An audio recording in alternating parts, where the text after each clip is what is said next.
নমস্কার বন্ধুরা, welcome to Rupa's food story চ্যানেলে আরও একটা নতুন রেসিপির সাথে হাজির হয়ে গেছি।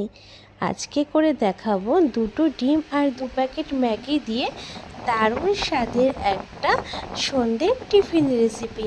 একঘেয়ে ম্যাগি যখন বাচ্চারা আর খেতে চায় না, দারুণ স্বাদের এই রেসিপিটা বানিয়ে দিতে পারো। ছোট থেকে বড় সবাই ভীষণ খুশি হবে। চলো ঝটপট শুরু করে দিই তাহলে আজকের রেসিপি। এখানে প্রথমে আমি 2 প্যাকেট ম্যাগি যে নিয়েছি, ম্যাগিগুলোকে ভেঙে আগে ছোট করে নেব প্যাকেটের মধ্যেই। ছোট করে নেবার পর তারপরে দুটো প্যাকেটের ম্যাগি আমি এখানে ঢেলে নিয়েছি। মশলাগুলো আলাদা করে সাইডে রেখে দিলাম। এখানে ম্যাগিগুলো ছোট করে ভেঙে নিলে খুব সুবিধা হবে। তারপর এখানে আমি দুটো ডিম ভেঙে নেব। ডিম দুটোকে আমি ভেঙে নিয়েছি। এইভাবে ডিম দুটোকে রেখে দেব। এখন কোনো রকম লবণ বা কিছু দেব না। কিছু সবজি নিয়েছি, একটু নিয়েছি এখানে পেঁয়াজ কুচি, গাজর কুচি, ধনিয়া পাতা কুচি, ক্যাপসিকাম কুচি আর একটু লঙ্কা কুচি। চাইলে নিজেদের পছন্দ অনুযায়ী আরও সবজি এখানে নিতে পারো। এখানে প্রথমে আমি একটা বাটিতে জল গরম বসিয়ে দিয়েছি। তা জলটা ভালো করে বাটিতে গরম হয়ে গেলে এখানে ভেঙে রাখা ম্যাগিগুলো দিয়ে দিলাম।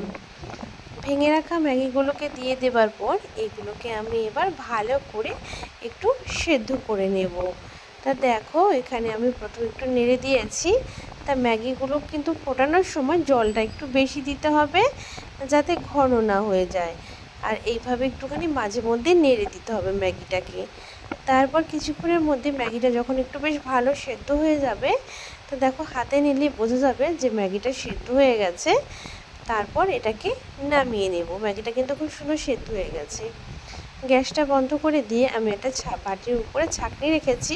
সেই ছাঁকনির মধ্যে ভালো করে ম্যাগিটাকে ঢেলে দিলাম। তারপর উপর থেকে ঠান্ডা জল দিয়ে দিয়েছি। তাতে কি হবে, ম্যাগিটার জমাট বেঁধে থাকবে না। তা খুব ভালো করে ঠান্ডা জল দিয়ে ধুয়ে নিতে হবে। এবার ভালো করে জলটা ঝরিয়ে নেব। এখানে যে এক্সট্রা জল আছে সেটা যাতে এই ছাঁকনির সাহায্যে নিচে পড়ে যাবে। তো ভালো করে জল ঝেড়ে নেবার পর আমি এখানে বাকি কাজগুলো করে নেব। একটা বাটির মধ্যে আবার কিন্তু আমি ম্যাগিটাকে ঢেলে নিয়েছি। এখন কিন্তু কোনো রকম জল নেই এর মধ্যে। এরপর এখানে আমি দিয়ে দেব একে একে। প্রথমে দিয়ে দিলাম গাজর কুচি। গাজরটাকে ভালো করে গ্রেট করে রেখেছিলাম, সেই গাজরটা দিয়ে দিলাম।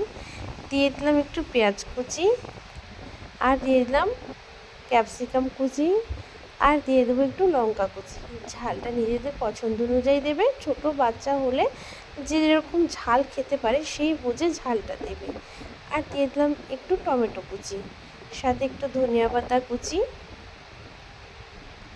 এবার আমি ভেঙে রেখেছিলাম যে দুটো ডিম, সেই ডিম দুটো কিন্তু এখানে দিয়ে দিয়েছি। এরপর এখানে আমি দিয়ে দেব স্বাদ অনুযায়ী লবণ।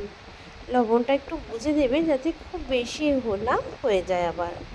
তারপর যেখানে 2 প্যাকেট ম্যাগি মশলা আমি সাইডে রেখে দিয়েছিলাম, সেই 2 প্যাকেট ম্যাগি মশলা কিন্তু এখানে আমি দিয়ে দেব।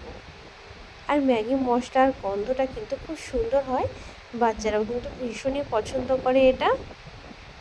তা পুরোটাই কিন্তু মশলা এখানে আমি 2 প্যাকেটই দিয়ে দিয়েছি। এবার খুব ভালো করে সমস্ত উপকরণের সাথে এগুলোকে মেখে নেব। আমি এখানে একটা বড় হাতা নিয়েছি, এটা দিয়ে ভালো করে মিশিয়ে নেব। তা খুব ভালো করে কিন্তু আমাদের ডিম সমস্ত কিছুর সাথে কিন্তু মেখে নিতে হবে। এখানে কিন্তু কোনো রকম জলের ব্যবহার করব না। প্রথমে যদিও মনে হয় যে এটা ঠিক মানে জলের প্রয়োজন আছে এরকম ভাববে না, কিন্তু এখানে কোনো রকম জলের প্রয়োজন পড়বে না। এখানে যে লবণটা দিয়েছি তাতেই কিন্তু সবজি থেকে বেশ কিছুটা জল ছাড়বে। আর এই জলেই কিন্তু বেশ ম্যাগিটা কিন্তু খুব সুন্দর করে আরও ভালো করে মাখা হয়ে যাবে।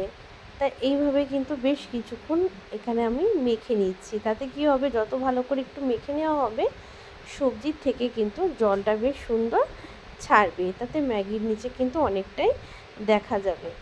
তা খুব ভালো করে এইভাবে মেখে নেব কিছুক্ষণ। তারপর এখানে কিন্তু খুব ভালো করে মেখে নেবার পর এখানে যাতে ভালো করে একটা কোটিং আসে, তার জন্য কিন্তু এখানে আমি কর্নফ্লাওয়ার ব্যবহার করব।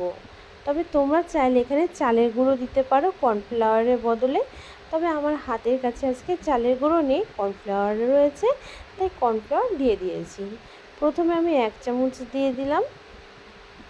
1 চামচ দিয়ে আগে ভালো করে মেখে নেব।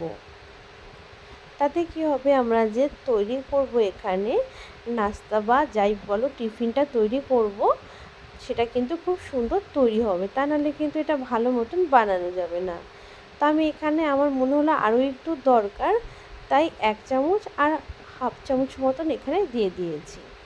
এবার খুব ভালো করে সমস্ত কিছুকে একসাথে মেখে নেব। এইভাবে কিন্তু ভালো করে মেখে নিতে হবে, তাতেই দেখবে মাখাটা কিন্তু খুব সুন্দর হয়েছে। আর নিচে দেখো কতটা কিন্তু একটা ঝোলের মতন মনে হচ্ছে। এইটা কিন্তু সবজি থেকে যে একটা জলটা বেরিয়েছে, সেই জলেই কিন্তু খুব সুন্দর করে মাখা কমপ্লিট। এবার চলো বানিয়ে নিই।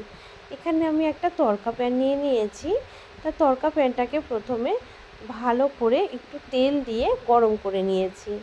তেলটা যখন ভালো মতন গরম হয়ে যাবে, 1 হাতা মতন ব্যাটার, মানে এখানে যে ম্যাগিটা যেখানে আমি রেডি করে রেখেছি, সেই ম্যাগিটা কিন্তু এখানে আমি 1 হাতা মতন দিয়ে দিয়েছি।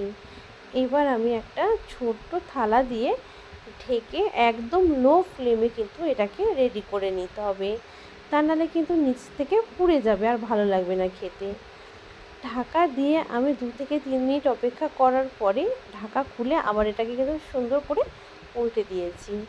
আমরা তো সবসময় একই ধরনের ম্যাগি খেয়ে থাকি, তবে এইভাবে একবার ম্যাগি দিয়ে তৈরি এই টিফিনটা বানিয়ে দেখো, খেতে খুব ভালো লাগবে। অপর সাইডটাও কিন্তু আমি ঢাকা দিয়ে রেখেছিলাম, তাতে ভেতরের সবজি বা সব কিছু যাতে খুব সুন্দর সেদ্ধ হয়ে যায়, কাঁচা গন্ধটা না থাকে, সেইভাবে কিন্তু আমি এখানে দুপাশ সাইডকেই কিন্তু ভালো করে দেখো ঢেকে রেখে সেদ্ধ করে নেবার পর এপিট ওপিট উল্টে ভালো করে ভেজে নিয়েছি। দু সাইডে কিন্তু সুন্দর রং চলে এসছে, মানে একটা ম্যাগি দিয়ে তৈরি টিফিন কিন্তু আমার রেডি হয়ে গেল।